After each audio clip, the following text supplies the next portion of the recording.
Então a gente lembra que a Bíblia ela foi escrita ao longo de 1.600 anos, certo? Ao longo de 1.600 anos, certo? Também ela foi escrita por mais de 40 autores. Lembra disso? Por mais de 40 autores, né? Dentre esses 1.600 anos, o que a gente precisa ter em mente? Será que alguma coisa se perdeu pelo caminho? Será que alguma parte das escrituras elas ficaram pelo caminho ou não? Com as diferentes traduções, lembra que eram 3 línguas? Aramaico, hebraico, exatamente, e grego. Então, o aramaico, ele foi escrito alguns versículos apenas, alguns trechos da Bíblia. O hebraico foi o Velho Testamento e o grego foi o Novo Testamento. Então, na época de Jesus, o que tinha das escrituras não era mais em hebraico. Embora alguns discípulos e o próprio Jesus conhecia o hebraico, mas tudo naquela época já era através do grego, certo? Aí tinha uma tradução chamada Septuaginta. Septuaginta foi escrita por 70 homens, certo? 70 homens se ajuntaram e escreveram a tradução Septuaginta. Inclusive, Septuaginta significa 70. Eles escreveram a Septuaginta. Então, na época de Jesus, do grego, já existia a Septuaginta. Só que hoje nós temos a Bíblia como um livro, né? Naquela época não era como um livro, lembra que eu falei? Inclusive, lá na página qual nós vamos ler, na página 12, a partir da página 12, a própria palavra Bíblia significa biblion. E biblion é o plural de livros, né? É o plural de livro, que seria livros. Então, quando nós estamos falando da Bíblia, nós estamos falando de um livro? Não. Nós estamos falando de vários livros. Quantos livros são? Vocês lembram? 66 livros, certo? 66. 39 no Antigo Testamento e 27 no Novo Testamento. Certo, gente? Então, isso daqui é só um resumo para a gente dar início na aula de hoje.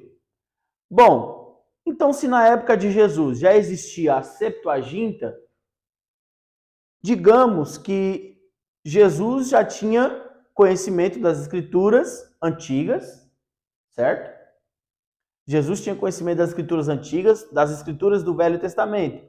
Os discípulos, os apóstolos, doutores da lei, todos eles tinham conhecimento dos 1.500 anos de escrita. Por que 1.500? Porque 100 anos foi escrito o Novo Testamento, certo? Então, em 1.500 anos de escrita. Todos eles já tinham conhecimento através das diferentes linguagens. Porém, eles tinham conhecimento do hebraico e o conhecimento do grego, embora já se falava somente o grego. Hoje o inglês é muito fluente, né? Se você for na Espanha, se você for em Portugal, se você for em qualquer país e você souber falar o inglês, você se sobressai, né? Você consegue se virar. Naquela época era o grego. E o grego ele era muito mais forte, né? Roma, o Império Romano, ele foi uma potência, né? Então o grego ele era muito mais forte. Ele era muito mais forte do que propriamente o inglês de hoje. Então eles tinham a Septuaginta. A Septuaginta não era assim de livro igual nós temos aqui. Esse formato é chamado de códex. Códex. Esse formato chamado de códex. Certo? Códex. Por que códex? Porque naquela época não existia o formato códex, que é o formato de livro. Naquela época eram os rolos, certo? Então, ele, por exemplo, quando fala lá que Jesus abriu na sinagoga e leu lá em Isaías, na Bíblia fala que Jesus abriu lá em sinagoga, abriu na sinagoga e leu em Isaías, inclusive o escritor fala, porque ele se referia dele mesmo, que era uma profecia antiga de Isaías falando sobre Jesus, ele abre um rolo. Embora já existia a Septuaginta, mas não era tudo separadinho, não era tudo, né, tudo bonitinho. Então, partindo desse pensamento, a Bíblia, ela é escrita por quem? Por homens, né? Como a gente leu lá em 2 Timóteo 3,16, toda a escritura é divinamente inspirada por Deus. Não foi assim que a gente leu? Só que a gente não pode fazer o quê? Por exemplo, a gente chega na igreja, a gente aprende que a Bíblia é a palavra de Deus. Sim ou não? A Bíblia é a palavra de Deus. Só que para entender essa palavra, que é a palavra de Deus, a gente precisa entender que também teve uma história por trás. Que teve também diferentes línguas, que teve diferentes autores, que teve diferentes livros. Isso que eu ainda não entrei na questão das divisões. Lembra que eu falei? Livros da lei, que foram os livros de Moisés, livros históricos, livros proféticos, depois vem o Novo Testamento, aí nós vamos ter a época da teocracia, que era a época que Deus reinava, depois nós vamos ter a época dos reis, que começa com Saul, nós vamos ter a época dos juízes, e assim por diante. Então, em diversos reinados, diversos autores, de um que conta a história de um povo, lembra que eu falei o povo hebreu? Tudo isso a gente precisa pensar. Por quê? Eu conheci gente que fala assim, eu li a Bíblia toda e eu não acredito na Bíblia. Mas a Bíblia, ela não é para ser lida toda assim, tipo, vou começar a ler, em um mês eu vou terminar. Você não vai entender nada mesmo. Pode perguntar, irmã. Esse contexto, no caso, antes de fazer a Bíblia, ele era, a Bíblia, a palavra de Deus, era nesse codex? Não, esse codex é o modelo que nós já temos hoje. Então esse. Não somente de Bíblia, como de codex. Codex é o formato. Digamos assim que é o formato. Não tinha um pergaminho? Então chamava rolo, chamava pergaminho, né? Chamava Bíblia também, chamava livros. Eles chamavam de vários modelos. Agora, códex, essa linguagem aqui, ela surge lá depois de Jesus, lá para o ano 200, mais ou menos depois de Cristo, que foi quando começou a surgir os primeiros livros, que aí já tinha o Novo Testamento incluso. Entendeu? É só uma forma para a gente entender, quando a gente lê essa palavra, códex, é que já era no formato de livros. E quando a gente olha para o final da apostila, vocês vão ver um pouco isso.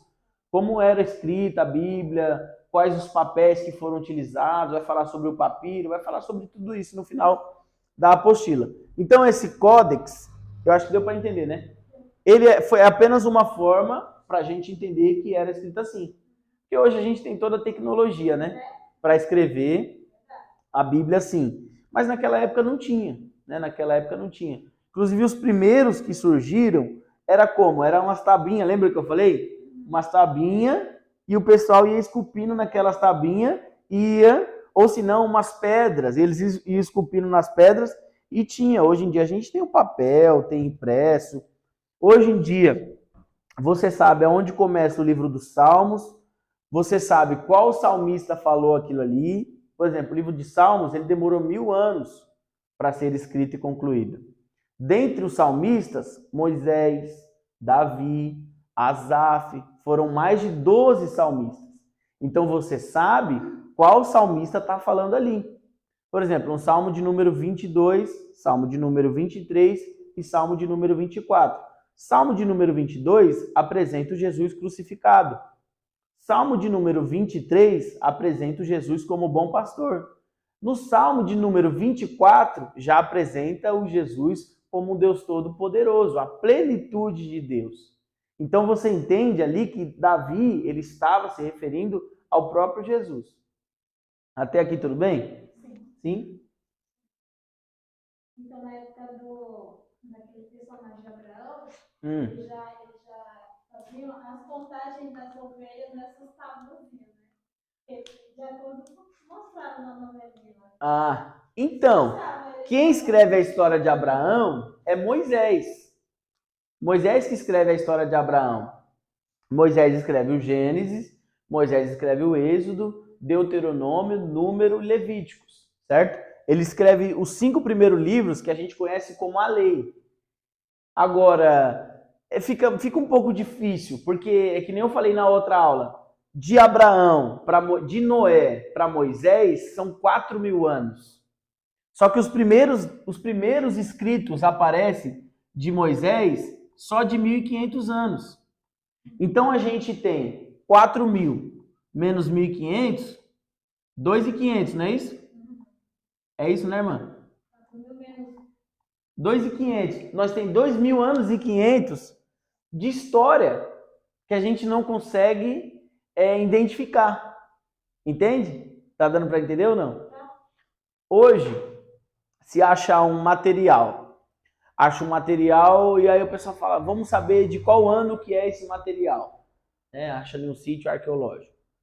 Aí eles vão usar um produto, vão usar vários métodos, né? Mas um dos produtos é chamado carbono 14. Então o carbono 14 ele vai datar de quando era aquele material.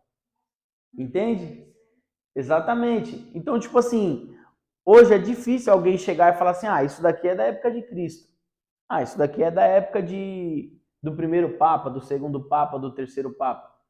Mas a tecnologia hoje, a ciência, ela consegue datar de qual século é aquilo ali. De qual século é aquele achado. Não sei se vocês já ouviram falar sobre o sudário de Turim, sudário de Oviedo, que é os panos lá que envolveu Jesus, tanto no rosto como no corpo. Foi achado, a Igreja Católica ela tomou posse, né, alegando que era de Jesus. No século passado, eles deixaram fazer então a datação através do carbono 14 e foi datado do século 14, depois de Cristo. Então, mais de 1.400 anos.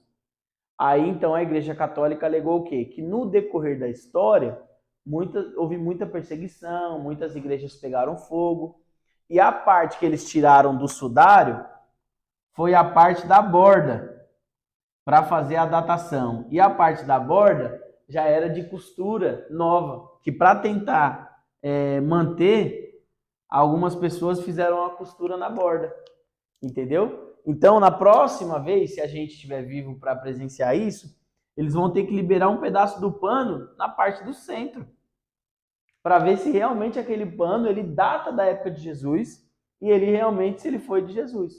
Então, uma coisa que eu nem certeza que foi realmente de Jesus, que foi envolvido com Jesus. Exatamente.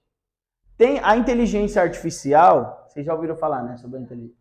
O que eles fizeram? Eles pegaram um pedaço desse pano, né? E a inteligência artificial conseguiu trazer mais ou menos o rosto da pessoa que era envolvida nesse pano. E aí era tipo um homem moreno, né? Assim, mais ou menos da cor do Carlos, um homem moreno. Aí, tipo, meio barbudo, só que mais a barba para a parte de baixo, não tanto cheia aqui nas bochechas, mais a barba para a parte de baixo, aquele cabelo meio crespo, cacheado. E de fato, se você vê lá, né, naquela região que Jesus nasceu, não tinha como Jesus ser branco do olho azul. Não tinha como Jesus ter os cabelos lisos, porque não era daquele povo, daquela cultura.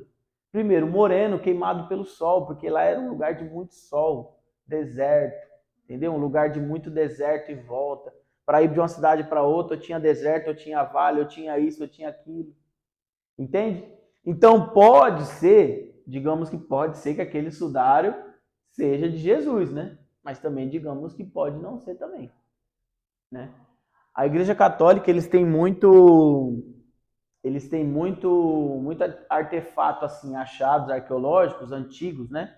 Tem uma moeda que ela foi achada, na verdade não é uma moeda, é como se fosse um carimbo. Naquela época o rei ele carimbava com o nome dele e foi achado um carimbo lá de uma moeda do rei Ezequias. E essa moeda ela foi datada de 1600 a.C. Entendeu? Você viu, né? Então assim, algumas coisas a ciência vai conversar com a Bíblia. outras coisas já não vai conversar tanto, entende? Outras coisas já vai colocar meio que o contrário ali da Bíblia Sagrada. Na verdade, como que a gente sabe que o que está na Bíblia aconteceu? Uma pergunta para vocês. Hã? Como que a gente sabe que o que está na Bíblia aconteceu? Tipo, a irmã falou de Abraão, por exemplo. Vou usar o exemplo de Abraão.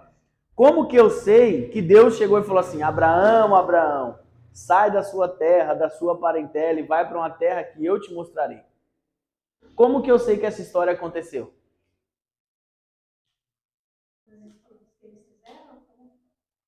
E aí, Mauri? Alguém falou, né? Alguém falou? Eles falou, né? E aí, se alguém falou, a senhora? Eu relatei que Deus falou. Mas é assim, não é? Vamos supor que Você leu lá de Abraão, você vai acreditar? você vai acreditar? Na Bíblia está falando. Exatamente. Então a gente vai acreditar na Bíblia através da fé. Não tem como a gente querer empurrar a Bíblia em alguém, goela abaixo. Mas, professor, você falou tudo. Meu filho, antes ele acreditava na Bíblia. Acreditava? Não acredita mais. Porque ele se Aham. Mas, assim, ele tenta me colocar essas dúvidas. Sei. Ele falou assim que eu aceito tudo que está escrito ali, Então. que eu não questiono nada, que não sei o quê. Ele disse, meu querido, se está aqui, foi Deus que falou através dos profetas, eles não escreveram Exatamente. pela vontade dele, porque tem muitas coisas aqui que fosse escrever pela vontade do homem não acontecia, não. Exatamente. Então, como é que explica? Só explica que isso é verdade, porque a gente não sabe. Então a gente acredita na Bíblia? Pode falar, irmã. Se Deus falou com Abraão, né, sai da tua parentela, ele acreditou, ele exerceu a fé dele. Exatamente. Né? Que nem fala, quando o Senhor Jesus, ele morreu, ele falou que ia deixar o Espírito Santo de Deus, né, aqui na terra, para convencer o homem do pecado. Através do quê? O Espírito Santo que convenceu o homem do pecado aqui, pela fé, né? Exatamente. Porque quando Adão e Eva, eles fizeram o livro, quando Deus criou Adão e Eva, eles tinham fé. Fé? Na verdade, eles não precisavam, né? Não precisavam, porque eles já viram ali, eles tinham contato com o próprio Deus, né? Não precisava exercer. Então, que nem você falou, como que você acredita que Deus falou isso pela Abraão? Pela fé. Exatamente, através da fé. Através da Bíblia. Então, a Bíblia, a gente aprende o quê? Que a Bíblia é um livro como confissão de fé, né? A minha esposa, às vezes, ela fala assim, meu, tem um cara ali, um vídeo, aí passa aquele cara falando em língua, zombando. Um dia esse cara vai se arrepender. Mas talvez não vai. Por quê? Porque para ele se arrepender, ele precisa crer. E para ele crer, o Espírito Santo tem que fazer uma obra na vida dele. E se ele não dá a abertura, como que o Espírito Santo vai fazer uma obra na vida de uma pessoa que não dá abertura? Né? Por exemplo, essa aula aqui, irmã, é excelente para você ir discutindo com seu filho de pouquinho, entendeu? Falando com ele de pouquinho. Então, pronto. A gente acredita agora que a Bíblia... Mas a fé já existe dentro de nós, né? Existe. Ela precisa ser desenvolvida. Porque quando o homem pecou, né? Isso. O Espírito de Deus saiu da vida dele, né? Exatamente. Aí o Espírito estava morto. Isso. Só quem estava atuando ali era o quê? A carne. Exatamente. E a alma, certo? A primeira pessoa. O inimigo chegou em quem ficou. Exatamente. É isso? Isso. Assim, ó. A questão de Noé, de Adão e Eva é uma. Até Jesus. Quando Jesus vem e morre, ele anula tudo aquilo que Adão e Eva praticou que recairia sobre nós. Entende? Eu sei, mas assim, quando Jesus falou que ele estava com os discípulos dele, os discípulos ainda não acreditavam que ele era Jesus, certo? Ali não é nenhuma questão que eles não acreditavam, irmã. A questão ali é o seguinte. Jerusalém, a gente vai fugir um pouquinho da aula, mas eu volto, tá? Jerusalém estava sob um jugo. Qual jugo era esse? O jugo do Império Romano. E já existiam vários e vários profetas, né, que estavam profetizando, vai vir um Cristo, vai vir um Cristo, vai vir um Cristo. Cristo significa... Qual é o significado de Cristo? Ungido, exatamente. Vai vir um ungido, Messias, também.